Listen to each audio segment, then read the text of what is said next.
On today's episode, we talk to Emily Vass, a death doula. What a death doula is, what they do, the accreditations of a death doula, and even some pros and cons of what it is to be a death doula. Ooh, doula-la. Let's talk about death, baby. Let's talk about grief and mourning. Is it argumental or existential? What's it mean to me? Let's talk about death.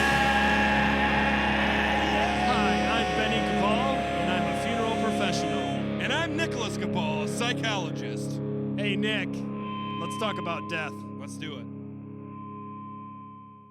Okay, and welcome to another exciting episode of Let's Talk About Death. Today we have Emily Vass. It is awesome to have you, Emily. You are a death doula. You work with families dealing with death, and you're here to educate on what a death doula does. Get more into it. Who is Emily Vass? Oh, thanks, guys. I am so excited to share that with you. On Clubhouse and Instagram, I am known as the Native Death Diva, and I am helping to pioneer this new profession that we've seen pop up in the last about 3 to 5 years, is when it's become familiar to hear the term death doula. What is that? Who are these people? There's a lot of misconceptions in the community, but also within the death and funeral industry. So I can't wait to dive in and really talk about those things and then my perspective. So I bring a really unique perspective to this, coming not only from the Indigenous community, but from the military community, where death is just handled really different in both of these communities. And, that's part of my background. We'll get into it because a lot of people want to know, like, how and why did you get here? Maybe we should start with what is a death doula, to be honest with you. I think it's becoming something, but I don't think a lot of our listeners will know what that is. A death doula. Sure. Okay, so how about we do this? We'll explain why I'm comfortable with death and then what I'm doing in the death industry. That sounds great. Okay, so growing up biculturally in America, really I was experiencing 3 cultures, if we put it that way. Within my family, my mother came from Czechoslovakian and German descent. They were one of the few English farmers in an all Amish community. So they handled death as their family with a Catholic base, but respect to the Amish community. Very different than my father's family, who handled it as traditionally as they could, considering they had been pretty colonized and a lot of their traditions taken away from them. But the overall perspective from my dad's side of the family is death is so natural. It's expected, and we love our living into and through their death, and we're very much a part of this process, and we are hands-on in that. I saw them handle it. They still had a lot of anxiety as far as within our community. Death happens more often tragically and at a very young age compared to my mother's family, which their death anxiety was around hospital visits, and their religion added a lot of fear to death too. So I saw my family as I grew up. I was always a part of it, but what I witnessed is the different management of grief. And I very early had that core belief that the unhealthy management of grief is what ruins the living relationships. And then that changes quality of life, right? So that was kind of breeding in me my entire life because I'd always been around death and a part of it. So when I came to be a co-ed in the university, I fell in love with my first grief, death, and dying class. I was so annoyed at the other co-eds who weren't taking it seriously. But I had a lot of these kids had never lost a grandparent at 18 or 20, let alone I had already dressed a dead body. I had worked solely with the funeral director to manage the care of the services. I had already done hair and makeup on dead bodies for my family. So I had just a really unique experience in this. And so by the time I did my graduate work, I knew I wanted to do this. But back in the late 90s, you had to have a nursing degree to go into palliative care. And that was really only option. Well, I was finishing grad school and wanting to start my family. I didn't want to redo a whole program. So I went towards psychology. And so the goal was to be an LMFT, a licensed marriage and family therapist, is what I thought I was going to do with my education and help grieving families in that manner. But being a sailor's wife, lots of things changed as we traveled the world, and I supported his career. So I have a background in mental health. And so I had been watching one of my mentors on social media for about 3 years, the fabulous Lua Arthur. I'm not sure if you're familiar with her and her work. And then I decided, like, I didn't know about getting the certification because, I'm trying to decolonize my mind. And I'm like, this is something my community has always done. Why am I going to pay for this certificate that I don't really need because the profession hasn't been professionalized yet? We don't have a licensing board, which is a whole fun conversation we'll Yep. get into when we talk about who is a death doula and why. But I knew the communities that I work in, by and large, the military community and just the general public, they want to see that education and those extra certifications, right? And I made some great contacts and networkings. And so I did go ahead and go through the Going with Grace program, Mhm. which was fabulous because it really helped. I think I came in and I helped people understand, I love that you're here, but you may not be ready for it yet Absolutely. because but we need you. The funeral industry and the death industry need you. Yeah. And so it was interesting. But so what is a death doula? So what how that equates to are we are helpers, we are educators and advocates in a big gap in our community that is struggling. A lot of death doulas we're seeing statistically are other professionals that have experienced such compassion fatigue because of the brokenness of our system. Yeah. We're seeing clergy, we're seeing social workers, we're seeing therapists who want to have a more active part in helping families, but their hands are tied because of their caseloads, because of their personal belief system, for whatever reason. We're seeing those professionals come over and now developing this new profession. Mm. So I could talk forever, but let me stop there and see if you have questions. Well, first of all, that's awesome. And anybody who's dealing with the death profession in general, it's a calling. It's not for everybody. And I think it's incredible, especially what you do, because as a funeral professional, we do have the opportunity to help each and every family. But for sometimes we also have other caseloads. We have other families coming in. We don't have that time to prep them sometimes. We don't have that time to aftercare, which they so need. And so what happens is they end up going to see possibly a psychologist like Dr. Nick here because they never got to really get through their grieving process or they understand their own grieving process. So I think it's absolutely awesome that you're educating because that is the main reason we're having this podcast. It's let's talk about it. Let's open this discussion about what we do and why we do it. So incredibly, it's nice to know that there's other professions out there that are willing to work with families as well as professionals like myself in the funeral profession to help, because the more that we can educate these families, the more that we can help these families, that's really what we're here to do, is to take care of the living. So absolutely. So I love your story. I love everything about it. Dr. Nick, do you have any thoughts? Yeah, again, I want to say this is definitely something that we as a society need to work on. We've talked in prior episodes about how society in general has become more individualized than societal. And I think another big part is, you were talking about burnout.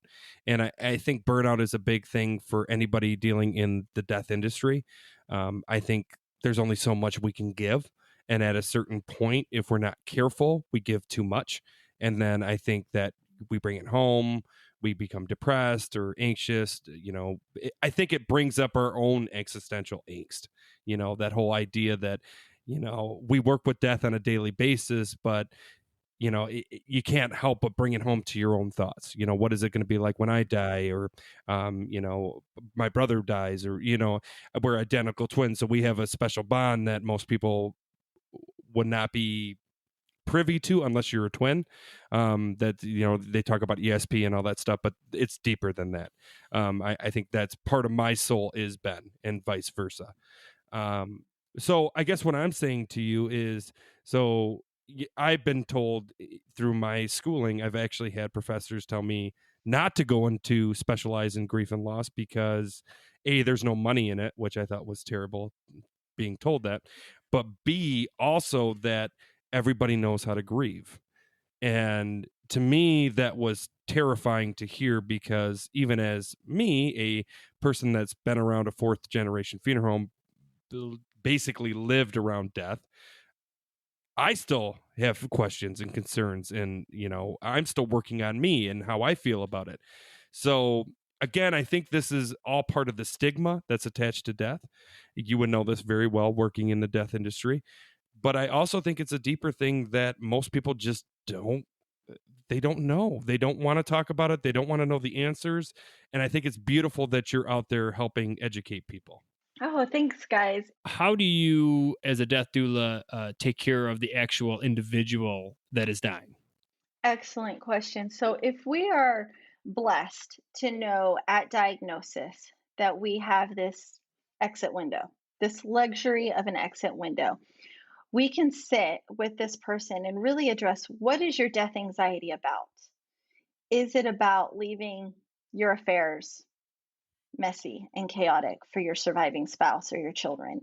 Is it about you're worried about what treatment will look like, or that your family won't support you in your chosen treatment plan? What if I can get that person to identify that and to start to think about, they have a lot of control over how they transition out of this life. How do they want to end well? What would that look like?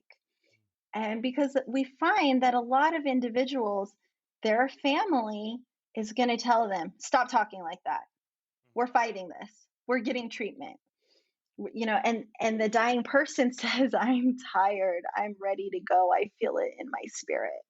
And it's coming alongside them to be that advocate and that gentle conversation starter. Because if I can come in and facilitate that family meeting, a lot of families will calm down just because there's a stranger present, and give the dying person the space to really be heard. And I can ask those probing questions and let it be known, like, this is why it's important that you stop saying what you're saying to your dying dad or dying mom. They know it's hard and they don't want to make it harder, but this is how they're choosing to do their treatment from here on out. And every death doula, her and her business, or he and his business, are going to be as unique as their own personalities and their strengths right now, which is kind of the hard part about identifying what is this profession and who are these people. How I like to explain it to people is I say, I come in as a wraparound service. And what I do is I'm the caregiver's caregiver, the helper's helper, and the professional's professional. I help families understand, depending on when they find me. That makes a difference on which services I offer and how I help. But even just taking a family aside and saying, here's the grief and bereavement resources in your community that align with your lifestyle and your belief and your values. And guess what? We don't have to take that first therapist that your network referrals pass out. Absolutely. We can get that referral and switch it to the person you want. This is how we vet and find the right match, because I know from working in the mental health field how important it is to build that rapport, right? And sometimes what's happening is families are getting, they get approved for it, but they have a 6-week wait list to get an appointment. Yeah. No. Right. And it's the broken system of, generally, insurances just pop out the first 3 to 5 popular referrals, and families are stuck in their chaos that they don't even know it's an option to say, hey, now I have this referral, but I need you to change it to this provider who can see me tomorrow. Well, and not even to mention that there is some therapists out there that just aren't trained well in death, in grief and loss. You know, they could be a Mhm. fabulous clinician with marital counseling or family counseling or, you know, depression, anxiety, suicidality. But when it comes to death, they just don't either A, don't have experience in it, or B, have not been trained in it. So Yes. and it comes, I agree with you, there is somewhat of a broken system going on here. What I find is fascinating, so you will vet the therapists that are handed to them? Well, I teach them how to do that, Oh, right? cool. I Awesome. I I teach them that it's an option for them to choose their therapist, that they don't just get stuck with what the referral says, Absolutely. right? Like, let's look at this. Is this a good fit? Because it's a crucial time, as you well know, to get them in. And there's so much that if we can have that visual rapport, that's really important in marginalized communities, right? If we can have that visual rapport going in and that belief that somebody's willing to help me, we're also willing to do the work ourselves, Yeah. right? We're willing to be in that safe space. So, because as you guys know, when it comes to families managing this confusion and chaos, one or two people are going to do it. It's either going to be the most educated person in the family Yep. because they're used to being outside their comfort zone. The family's going to rely on them and they're going to willingly take on that burden, but they need to be in their grief. Or it's going to be the loudest, most extroverted family member. And that's not always the safe thing. Just because they always have an answer doesn't mean they always have the right one. Okay. So if a death support specialist can come in and help the family and just kind of be that gentle guardrail to say, here's our survivors checklist. These are the things that we're going to do. It's also going to remove a lot of the stress from our funeral professionals, right? Because they're already really thin, and the more help and support that they have the time to do their talents and their giftings and to open up more time and space for their families, which is already rare. Absolutely, absolutely, Emily. And I'll be honest with you too. It would be a blessing and a godsend and I speak for all my funeral professionals out there to have somebody who educates family the importance in why we do what we do, why we have funerals, why we have visitations, why we have memorial gatherings. Why is that important to meet as a group? And right now is a very challenging time because of COVID. Right, we're not used to a pandemic too. So on top of dealing with grief, death, loss, they're dealing with isolation. They can't have their communities with them. They can't have the regular. It's hard to get into offices, and if you can, a lot of times it's Zoom like this, which honestly some people need that person to person contact to deal with grief and loss, or they may need a group or anything. And as much as we as professionals do spend quite some time with these families, they're still in a lot of the time shock. So even if we're talking to them about certain things, sometimes they're not really grasping it because they're dealing with their own anxiety, grief, anger, all of that, all entwined while it's been 3 days since the death occurred, right? So Mhm. somebody like you that can round out the edges, right? Somebody who's there from possibly even before the death, during the death, and then after the death would be incredible to not only help the family but would help everybody who's involved, every death professional that's involved, hospice worker, et cetera, et cetera. Now, you were talking, I want to ask two questions. One, will insurance companies cover a death doula? That's one. And then two, accreditation. I know you were saying your profession is working on trying to be more professional, right? Trying to have some sort of accreditation or whatnot. What's the goal in that as of death doulas or anybody who's going into the same field you are? Sure. So, as far as the insurance portion of it, overwhelmingly we are cash pay. And so, a lot, because we are the hippy dippy part of society for a lot of part, we do have sliding scales and donations from other people that we've serviced who want our services to be available. So that's also a very interesting concept that we're seeing in the industry is having this circular business plan, which drives our accountants and our spouses absolutely nuts. I'm Um, Absolutely. sure it does. I'm sure it does. so there's, but it is interesting. There are a loophole, so to speak, and a lot of long term care plans. Mm. If families are blessed enough to have the privilege of a long-term care plan, there is a position where you can hire a helper Mm, to help with non-medical compassion care. awesome.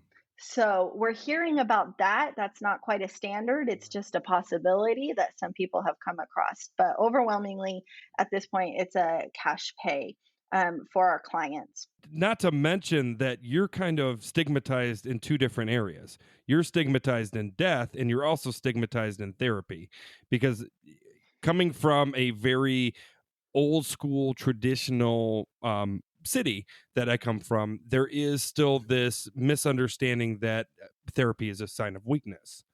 So I think we've done a lot of good things, and I think we're moving away from that, societal to societal. But I think right now there is still this, especially for males, it is still a sign of weakness to go see a therapist. So hats off to you for being in a double stigmatized position that you are in. Yes. Well, and the thing is, because I am very passionate about raising up other death support specialists, specifically in the Indigenous community, because it's such a natural transition. And I really want to help kind of grandfather them in before we get these licensure and education Right. things in, right? So that's one of my focuses. So, and it's a really split within the death doula community on having a governing board. Because here's the thing, right now, anybody can walk outside their front door and say, I'm a death doula, and this is what I do, and this is how I can help you. Mm-hmm. And that can be dangerous on so many levels, you know, because we Yeah, have nobody absolutely. looking at the morals and the ethics and the motivation behind this, or somebody who may have very good intent but not have the education or the expertise to be doing the work that they think they're able to do, right? So that's the scary side, and why a lot of us are calling for the professionalization and the licensure and the accreditation. Now, on the other side, as you guys well know, no amount of education or practical internship, apprenticeship is going to prepare you for what this work is. So it's confusing, right? Like, this is a very interesting thing, but if you look at them, so it's not required that we're registered, but we do have a governing alliance, which is trying to move forward in getting us some kind of licensure accreditation. And through them, I've lined up. It's NEDA, and I've taken an ethics test to tell them, you know, to show what my thoughts are for morals and ethics. And I've gotten a proficiency badge from them, and I pay dues just to help facilitate the conversations on how we look at education and professionalism and what are the things that need to be considered as we come together. Because nationally, there's less than 600 registered in the country. So there's not a lot of us out there. And so I'm in Florida, and I call Florida God's waiting room, because a lot of people come to retire and hang out. Absolutely. Yep. Absolutely. They're on the And other so, side of the hill at that point, right? The old yeah, snowbirds, Yeah. huh? I think that's what we call them, the old Yeah, snowbirds. yes, absolutely. yes. And so it's recognizing last year we only grew by 5. Oh, So we wow. now have 30 death doulas in the state of Florida. How do you That register for that? Yeah. So, well, and that's through NIDA, the National End of Life Doula Alliance, that they have, like we're on their list. And so that's kind of our right now how we're saying, hey, they've looked at my proficiency, they've checked me for morals and ethics, and I can list my education. I have a bachelor's in sociology, I have a master's in human relations, I have a 20-year work history in mental health. This is what's qualifying me because I'm joining this professional organization before it's required that I do. Is there doulas all over the states? Because like we're in Michigan, you're in Florida. Yeah. Do you guys have a way of connecting to other doulas? So if if a family wants a doula, but they're like, I don't know where to go, Yes. Yes. So there's several ways. You can go to the NIDA directory, and we're on there. Alua Arthur is going to be publishing her directory of all of her graduates soon. But we're a pretty tight knit community because, as you said, we're doubly stigmatized, Mm-hmm. No, and we absolutely. want we respect the fact that this is, even though I may interview with a family, I may not be the best fit for them. Right. And it's super important for me to do a warm handoff and say, I really feel based off of your family's lifestyles and values, this person would naturally fit and serve you better than Better. I could, right? And it's being okay to have that conversation. And it's, even though I'm willing to do the work, am I the best person for this work? Well, Emily, I think it's about time we have a Q&A here. So I hope you're ready, because we're ready for some Q&A. Okay. Q&A, Q&A, everyone loves that Q&A. All right, here we go. Here's the first question. Doula in training. Hi, I'm planning on training as a death doula, something I've wanted to do for a long time, but my question is, and sorry if it sounds weird, but how do you find families that need help? Does one advertise their services or approach a hospice? Any help, advice is most welcomed. Oh, wonderful. I love that. So we talk about in the industry, it's be prepared. It's going to be about 3 years before your death doula work is a sustainable income. This is going to be your side business for a while. So that's the first piece of advice I would give to someone who's in training. It is becoming more popular for hospices and hospitals to hire a death doula. I would love to see, as word gets out to funeral directors that we're helpers, that they may create a position for us to come in and to assist them so that they can be more efficient in their work, right? And so we're kind of still so early in this profession that we're creating our own jobs. It's really finding where you have your influence, where people are willing to have that discussion. So you definitely have to have some entrepreneurial skills to tap into. But overwhelmingly, what I'm seeing among my peers is that they're getting their connections from faith based organizations and churches, like senior ministries. Others are focusing more on special needs and terminal children, medically fragile and terminal children. If that's where they have a calling to, they go to Ronald McDonald House, or they go to their big hospital and say, hey, this is who I am, and this is how can I help? Do you have a position for me? How can I help? So you do have to have those entrepreneurial skills, but I definitely I advocate for myself while I'm doing a lot of education, going into employee groups and having discussions and saying, this is how grief is hitting your bottom line. You need to readdress this. Let me help you have this conversation with your middle management.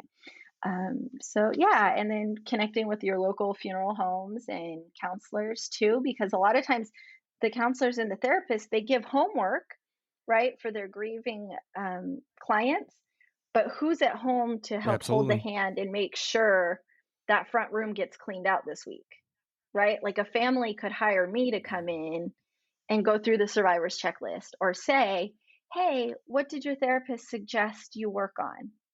Is it getting all the paper clutter off the kitchen counter? Let me sit down and do that with you.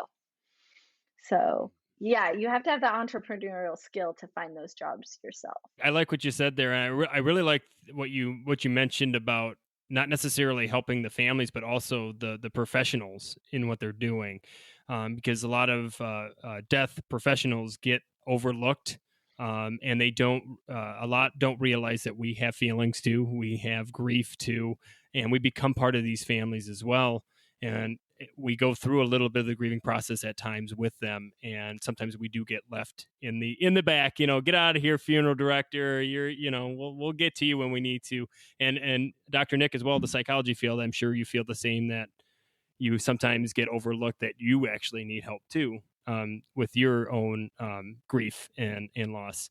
But also, I think that's just incredible. I think it's a great, and I hope that gives message out there to anybody who's interested in possibly going down that road and becoming a death doula. I think it's incredible. I hope the best, that you get accredited and just things go up I mean, the mental health it keeps going, right? They're finding out more and more, and they're finding out how important mental health is, and especially after a pandemic, we're going to need as much help as we can get.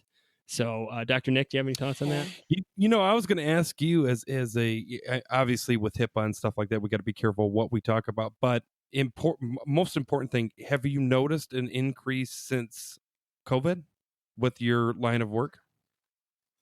Well, absolutely. I think people are so overwhelmed and they're finally forced to talk about it. Yeah. We could, and as you well know, as a society, we were really bad at the death thing before 2020. And now it's been compressed and more chaos has been thrown in with less resources. Like we can't even grieve poorly like we did before 2020. Right. We're having to learn new grieving tactics. But I think the blessing in that is more people are willing to address the stigma and the confusion and willing to talk about it. Let's talk about it. Emily, I got another question for you here. Need some insight. So I stumbled across being a death doula and currently work as an RN, and I am also a Reiki practitioner.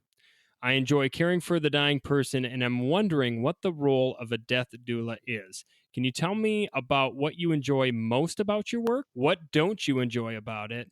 Any insights would be great. Thanks.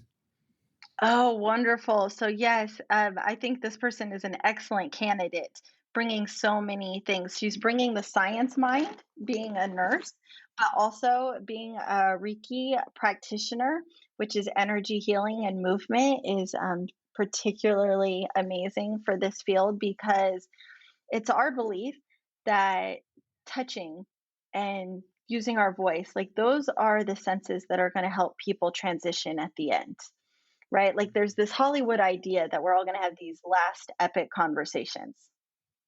Generally, that's not how transitioning happens. If we're even lucky So, to have conversations, yes, it is a luxury to have that exit window and to plan what a good death looks like. So, this person definitely sounds like an amazing candidate to consider. I think talking to as many death workers, death doulas, I prefer the term death worker just because of my Indigenous heritage, and we've always had that profession within our community. Having the conversation with as many people as possible.